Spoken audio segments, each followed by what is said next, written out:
दीवारों पर टूटूं, ख्वाबों की तस्वीरें लगी हैं।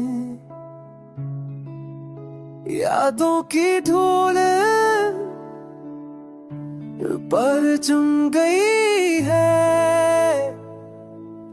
चाहत के रंग सब माद पड़ गए हैं। मोहब्बत की करने अब बुझ गई है। खामोशी का शोर दिल को काटता ते तन्हाई का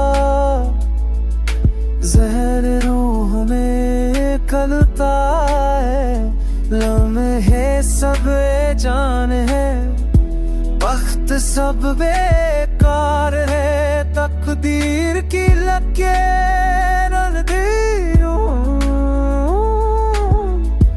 रूही है, उम्मीद की रोशनी कहीं नजर नहीं आती। चांद में काला मसजन भी है।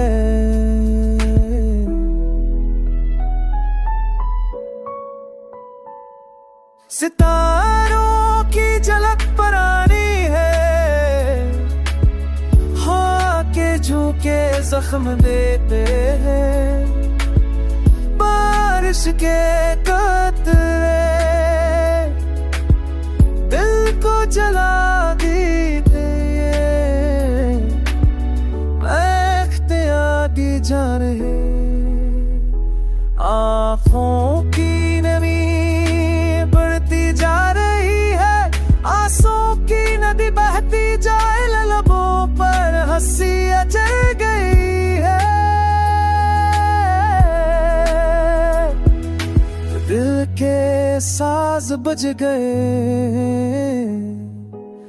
सांसों की दूर कमजोर है। ख्वाबों की किताब बंद है, जख्मों का हर बाब ताजा है।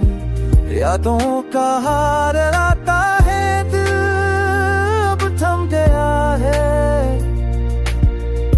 रूह अब बिखर गई है,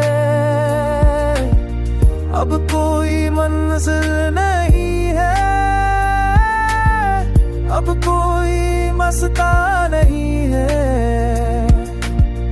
पसंदीदा बाकी है। बस तन्हाई बाकी है, बाकी है।